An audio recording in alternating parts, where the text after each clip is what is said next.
morning, I'm Micaela. I'm Sunny. And today we are at Dazaifu Station in Fukuoka Prefecture, and we are heading to the museum today. And the museum is somewhere that we have lived really close to for a long time, and neither of us have actually taken the time to go and see what it's all about. I didn't know you haven't been there either. I haven't, no. That's cool. I've seen the outside of it and I haven't gone inside of it. So today we're gonna take a walk through Dazaifu, we're gonna see what's going on, and then we're gonna check out the museum and maybe even pop by somewhere for like a cute little lunch on the way back.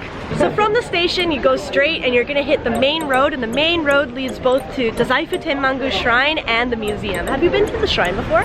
I've been to the shrine once before, and it was really cool and really beautiful. This area is just really like, I don't know, it's nice. It feels like you've just gone back in time. Yeah, it's very historic.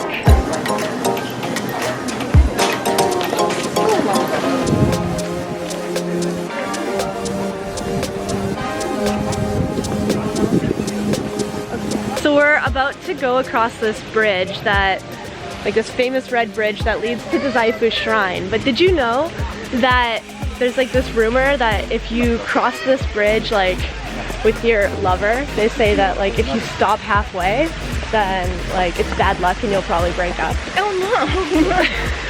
I did not know that. I'm glad we aren't married. We did it! Yay! So the museum is from here, we go this way. After living in Fukuoka, which is the biggest city I've personally lived in, it's really nice to get out here and just be surrounded by the greenery here. It's just really beautiful, and it makes me feel like Invigorated, revived. Yes, revived is the perfect word for it. There's a little theme park over here for kids, and it's playing like theme park music that just kind of echoes through the forests and through everything. And you feel through your soul. Yeah. And you feel like it's going to change into a minor chord. Yeah, and then everything's gonna go terribly wrong. Like, Are You Afraid of the Dark? Or like Goosebumps or something. Oh my god. Oh my god, this escalator's huge. Yeah, do you know I'm scared of escalators? Are you really? Yeah, so you can't touch me while we're on it. Okay. Sunny's a little bit afraid of escalators, and like in the background we can hear the theme park music, like just outside the door. You know something bad's about to happen. You see this? We're going down the rainbow tunnel. This is actually really cool. Mario Kart is the Rainbow Bridge. And you thought museums were boring. Shame on you. I don't know. I think I thought museums were boring, but I'm actually enjoying this quite. But we're not technically in the museum yet. I know. I think like I never go to museums because I have the impression that like museums and libraries and art galleries are boring. You're naming like some of my favorite places to go. It's just like I don't know, like a preconceived notion that I have, but now that I'm here, I feel like this is actually really cool. I mean, we're not even there yet, but I'm having fun. Wow. This place is a lot bigger than I thought it would be. I've seen photos before, but like seeing it in comparison to like how little the people are. Oh, what a gorgeous reflective surface. You can see like all of the forest that surrounds the museum reflected in the windows of the museum. So right next to the museum is this restaurant greenhouse, which is like a giant open restaurant space. You want to try eating here? Yes, because that looks amazing. Oh my gosh. Actually, yes. I really like that they have like the allergy information. Like, actually, yeah. Really clear, you know, so you don't have to be really nervous about eating here. That's actually a really good point. They have a lot of Itashima produce on their menu, which means that they're using local ingredients, which is always good. Greenhouse is a restaurant run by New Otani, which is a Japan-based high-end hotel chain. Located right outside of the museum, surrounded by a nice green forest, this is a fairly quiet place to enjoy a nice meal, away from the chaos of the main roads. They serve both Japanese and Western style foods, making it very tourist friendly. Once you're inside the museum, head to the ticket kiosk on the main floor to purchase your tickets.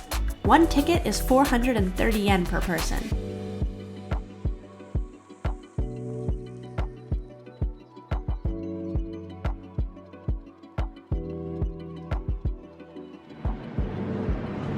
All right. right. Going up another escalator. Sunny's favorite. Sunny really doesn't like escalators, which I should have thought about before I asked her to come to the museum.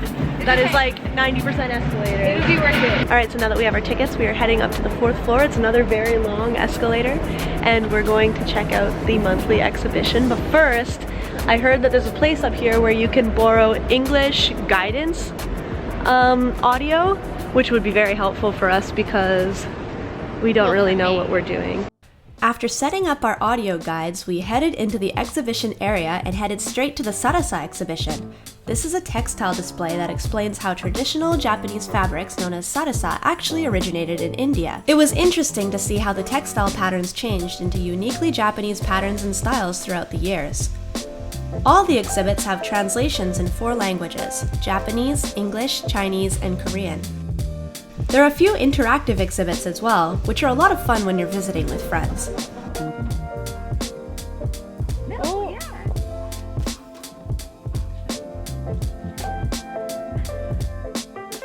Back on the first floor, there's a gift shop and another interactive area that touches on cultural inventions from across Asia, which we had a lot of fun in.